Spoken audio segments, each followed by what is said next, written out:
ମୁଁ ଆଗ ଭିଡ଼ିଓରେ ଦେଖେଇଥିଲି ଆପଣମାନେ କେମିତି ଆରମ୍ଭ କରିବେ।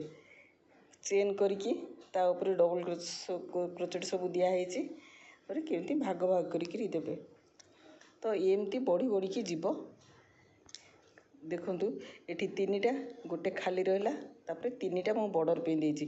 ଆପଣ 3ଟା ଜାଗାରେ 10ଟା ବି ଦେଇପାରିବେ। ଯଦି ବଡ଼ ଜିନିଷ ତିଆରି କଲେ 10ଟା ବି ଦେଇପାରିବେ। ସବୁବେଳେ ନଜର କରୁଥିବେ, ଗୋଟେ ଖାଲି ରହିଲେ ଗୋଟେ ପୁରୁଛି, ଗୋଟେ ଖାଲି ରହିଲେ ଗୋଟେ ପୁରୁଛି। ଦୁଇ ପଟେ ସେୟା ହେଇଛି, ଏଠି ଖାଲି ଅଛି, ଏଠି ପୁରିଛି, ଏଠି ଖାଲି ଅଛି। କାହିଁକିନା ନହେଲେ ଆମର ଓସାର ବଢ଼ି ବଢ଼ି ପଳେଇବ କି ସରୁ ବି ହେଇଯାଇପାରେ, ଜାଣିପାରିବେନି। ତେଣୁ ଏମିତି କରିବାଟା ହିଁ ଦେଖି ଦେଖି କଲେ ସେ ଠିକ୍ରେ ପୁରା ସିଧାରେ ଚାଲିବ। ଆଉ ଆପଣ ଏଇଟା ଅଭ୍ୟାସ କଲେ ସବୁ କିଛି କରିପାରିବେ। ଦେଖନ୍ତୁ ମୁଁ ସେଇ ଡିଜାଇନର ଗୋଟେ ବଡ଼ଗିରି କରିଛି। ଏଇଟା ବଡ଼ ଶାଲଟେ କରିଛି। ଏଠି 10ଟା କି କେତେ 15ଟା ଦେଇଛି ବୋଧେ, 10ଟା ଦେଇଛି। 10ଟା ବର୍ଡ଼ର, ତାପରେ ପୁରା ପ୍ଲେନ୍।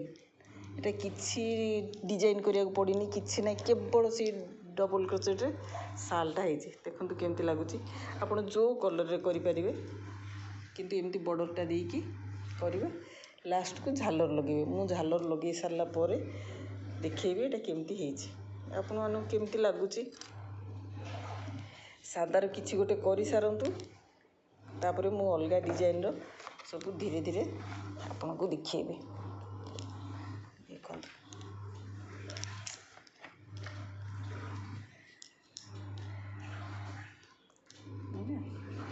ଧଳାରେ କଲେ ଭଲ ଲାଗୁଛି, ପିଙ୍କରେ କଲେ ଭଲ ଲାଗୁଛି। ଆପଣ କିଛି ନ ପାରିଲେ ବ୍ଲାକ୍ରେ ବି କରିପାରିବେ।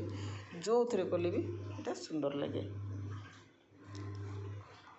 ଏଇଟା କରିବେ। ଗୋଟେ ଶାଲ କରିବା ପାଇଁ ଆମକୁ ପ୍ରାୟ 500 ଗ୍ରାମ ଉଲ୍ ଲାଗିଯାଉଛି। ଆପଣ ଯେତେବେଳେ କିଣିବେ ଉଲ୍ଟା ବେଶୀ କିଣୁଥିବେ। ଯଦି ଶାଲରେ 500 ଲାଗୁଛି, ଆପଣ 600 କିଣିବେ। କାହିଁକିନା ବେଳେବେଳେ ଗୋଟେ ଗୋଟେ ଉଲ୍ରେ ଅଧିକା ଲାଗିଯାଏ, ଜାଣି ହୁଏନି। ତାପରେ ଆଉ ଥରେ ସେଇ ରଙ୍ଗର ମିଶାଇ କିଣିବା ପାଇଁ ମିଳେନି, ପୁରା ମ୍ୟାଚ୍ କରେନି। ସେଥିପାଇଁ ଯେତେବେଳେ ବି ଆଣୁଥିବେ, ନହେଲେ ଯେଉଁଠି ଅନଲାଇନ୍ ବି ମଗାଉଥିବେ, ଏମିତି ହିଁ ମଗାଉଥିବେ, ଅଧିକା ଟିକେ ରଖିକି ମଗାଉଥିବେ, ନହେଲେ ହଇରାଣ ହେବେ ପରେ। ଦେଖନ୍ତୁ ଆପଣମାନେ କରନ୍ତୁ। ମୋ ଭିଡ଼ିଓଟି ଆପଣଙ୍କୁ କେମିତି ଲାଗୁଛି, ଆପଣ ଜାଣିପାରୁଛନ୍ତି କି ନାହିଁ, କ'ଣ ଅସୁବିଧା ରହୁଛି, ପ୍ଲିଜ୍ ମୋତେ କହିବେ। ଆଉ ମୋ ଚ୍ୟାନେଲକୁ ସବସ୍କ୍ରାଇବ୍ କରିବେ, ଲାଇକ୍ କରିବେ, କମେଣ୍ଟ ତ କରିବେ। ପ୍ଲିଜ୍ ଏତିକି କରିବେ। ମୁଁ ରଖୁଛି।